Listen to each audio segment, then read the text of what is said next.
let's deal with a couple elephants in the room. We have a lot of professional sports teams that pull minority talent from underserved neighborhoods into the professional ranks. Basketball does it to a lesser degree, but still baseball does it. Baseball is less in the United States and it's more from outside of the United States. Fair enough. Football definitely does it. Yep. And there is I think, and I'm going to say this, but you'll correct me if I'm wrong, because I'm going to go down a couple lanes at the same time. There is an understandable tension, I think, of the players of where they've come from and where they are now, and a sense of, I think, responsibility for their own communities. It's no different than real life. I mean, people look at sports and they want to think that it's different.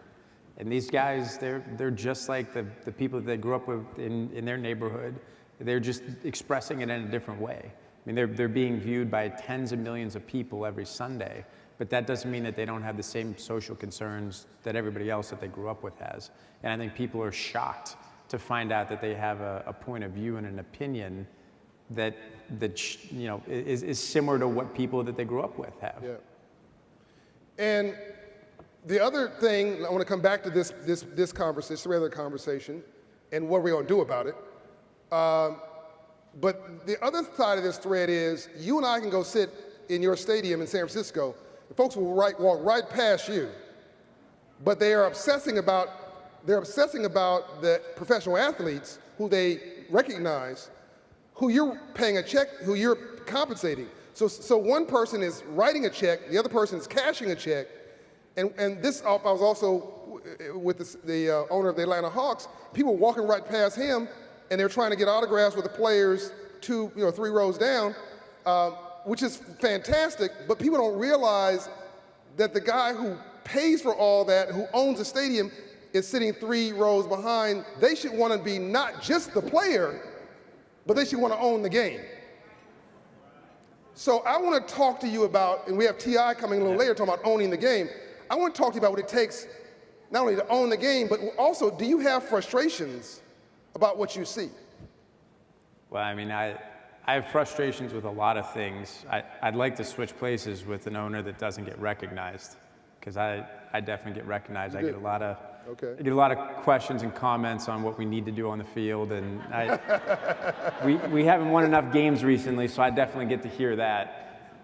But I think a lot of the things that we need to do, it's frustrating to me to see how much money that you pay players, and you look at the rates that these guys lose their money. They go broke 3, 4, 5, 6 years after playing, and this is all sports leagues. Yeah. You know, and it's frustrating and heartbreaking to say whether I pay you $50,000 or I pay you $25 million a year. Like, you want these guys to be successful after they're done playing. And the difference between the NFL and most other careers, if you're an accountant, you're going to be an accountant until you're 65 years old. If you play football, you might be done in a year. You might have a long career that takes you to 35. You know, that's not being very old. So how do you take those guys and make sure that they can take what they made while they played and invest that into what is their dream outside of football?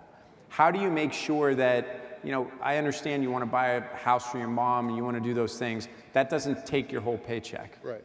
So how do you make sure that these guys can take their passion and be able to invest in their passion and not be broke 5 years after they're done? Like, that's just unacceptable. And you have to update me if my statistics are wrong, but somewhere I saw that something like 60 to 70% it's a crazy number. I mean, it's astronomically of all out of whack. players are bankrupt 5 years after retirement. Let this sink in for a minute. You've made millions, but you walk away from the game and you're bankrupt 5 years of retirement because you didn't get the memo on money. Right. No one taught you financial literacy. You learned, and there's a difference between being rich and being wealthy. Rich is getting a paycheck and going to spend your money on a Bentley. Wealthy is a mindset, as Ambassador Young taught me. So what is a wealth mindset? And what go ahead, yeah. Well, I mean, I don't want to make this a collective bargaining argument, but we tried in the last deal to at least set aside a certain amount of players' money that they would invest alongside with owners, and that would grow at the same rate that the NFL was growing at. Oh, really? And the unions and the agents didn't want to do that. Okay. Now, part of that is just saying, well, you don't know how to take care of your money, so we're just going to help you do that for you. Okay. So I want to make sure that we can teach our guys the right way to do it, and I think that's how you build a mindset, and you have to have great role models. I mean, you've talked about this all the time.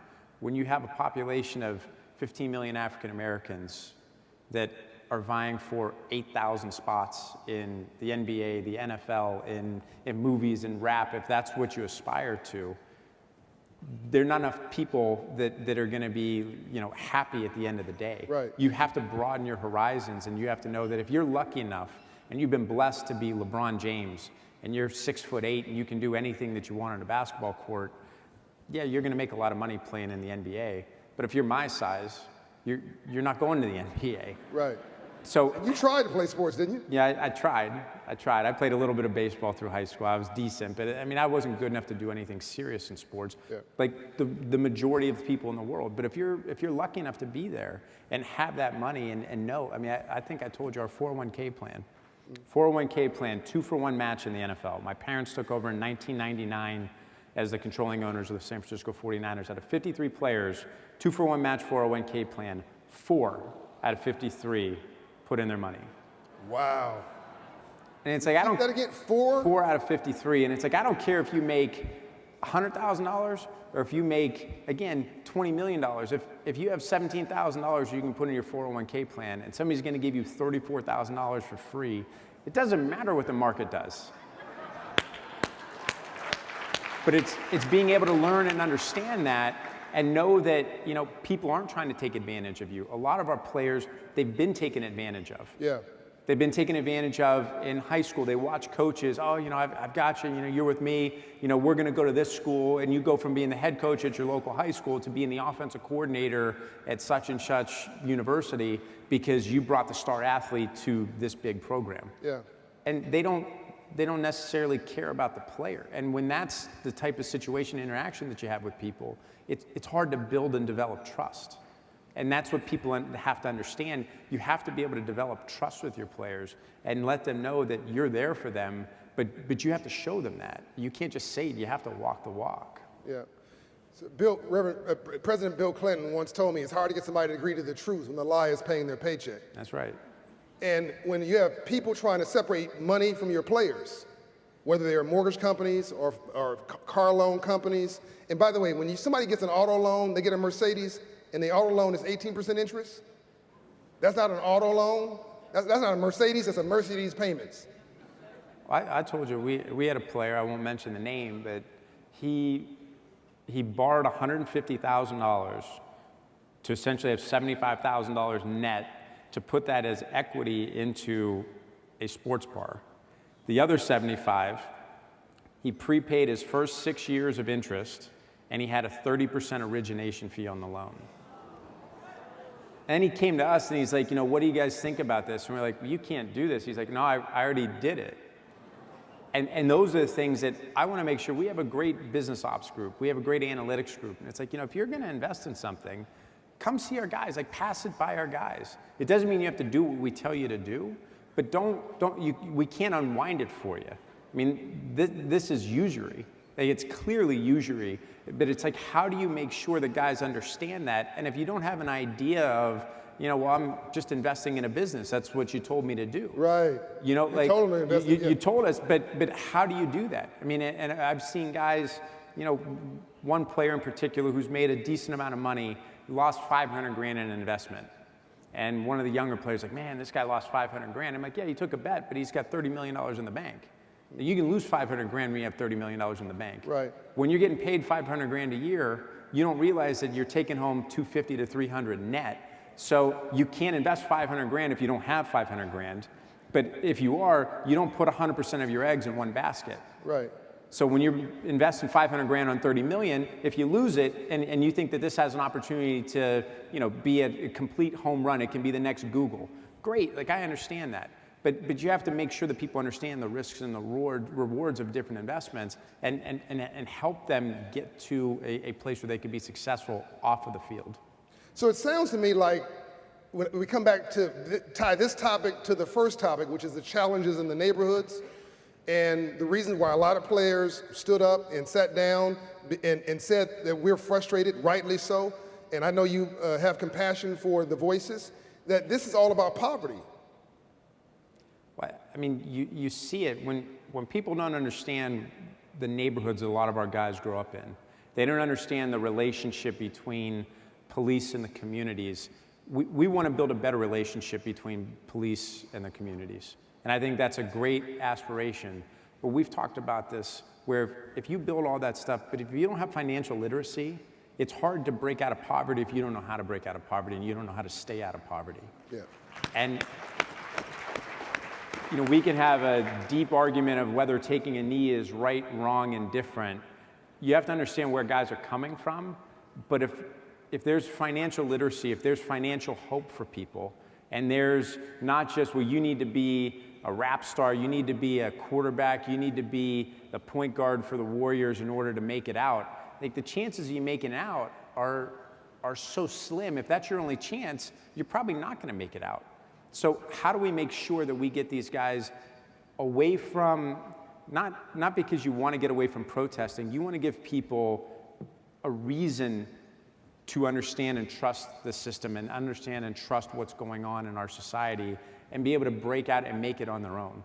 And I want to make sure that our players can be role models for what they do on the field, but more importantly, that 10, 15, 20, 30 years when they're done, they're Magic Johnson and they've built an empire of businesses around them, that they're more successful financially off the basketball court, off the football field, off the baseball diamond, because of what they've been able to accomplish. And a lot of guys don't understand the power that they have as celebrity to be able to take that and build it into a business. So it's the sports business. Absolutely. It's the business of sports. It's the music. It's the business of music. We sometimes romanticize what we're seeing, but you've got to see it. These guys have to see themselves as brands. Right. You're talking about the power of social media in the back and how on the way up they're just applauded.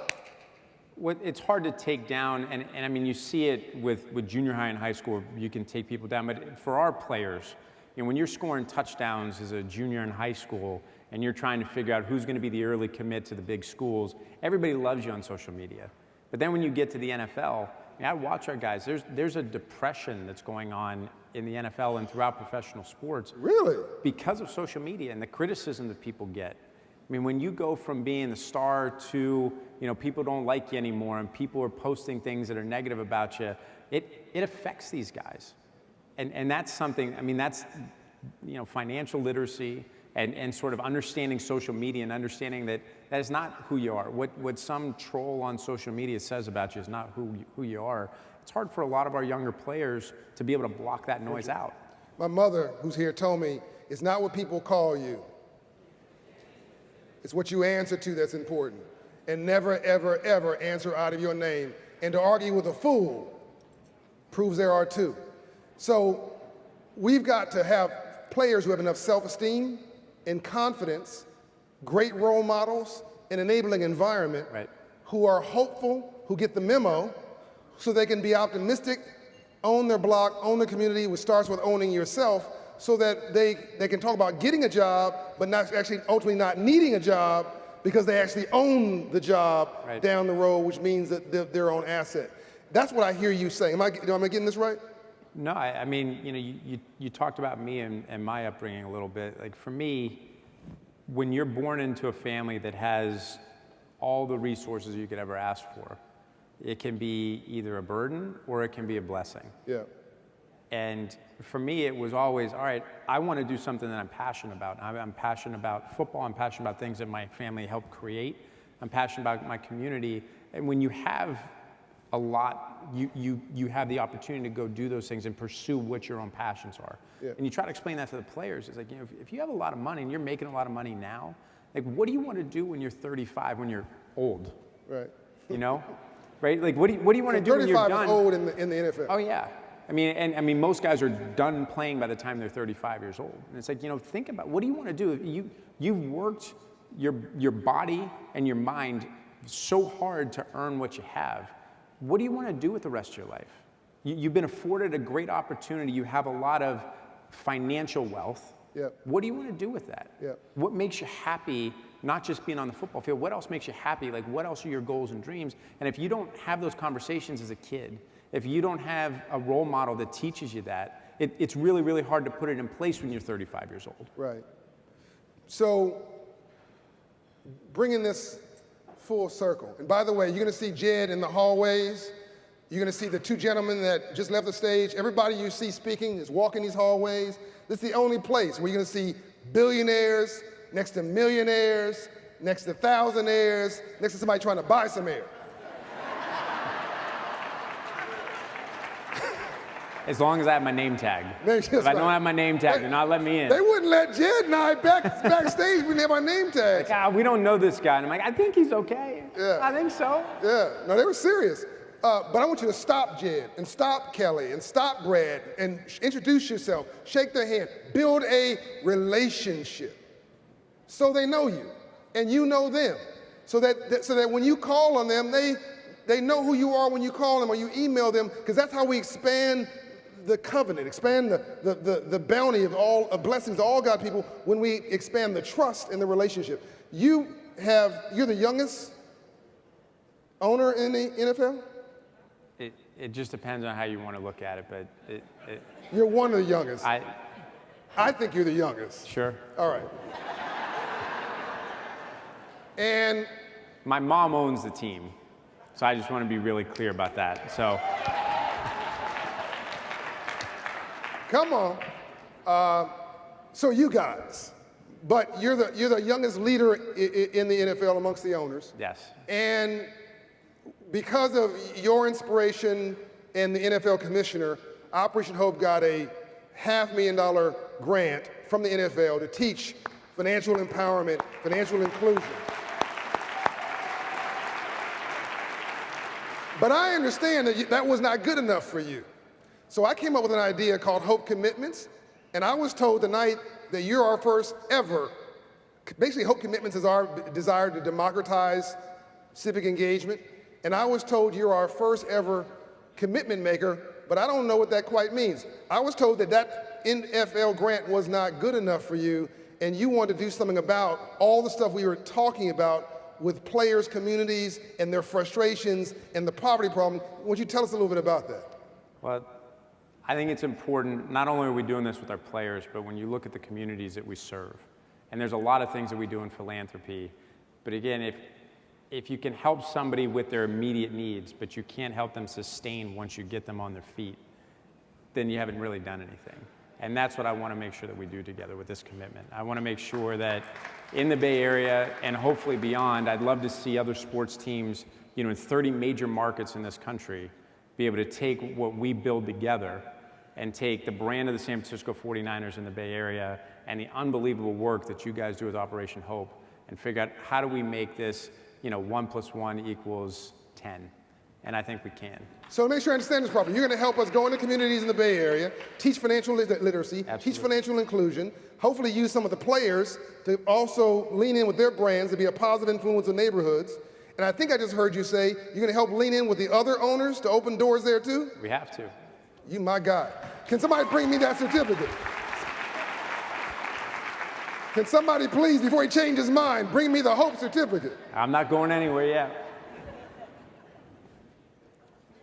Yeah, that's you. So when you commit tens of thousands of dollars or whatever it is you're committing, whatever it is, we'll take it, to help our work, when you help us lean in with our work in communities around the Bay Area, and when you help us open the doors to 30 other billionaires in other markets to do well and do good in their communities with their players, we give you a piece of paper. Thank you.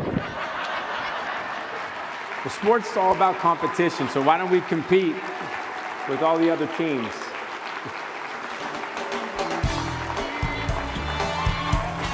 Ladies and gentlemen, Ted York. Thanks, man.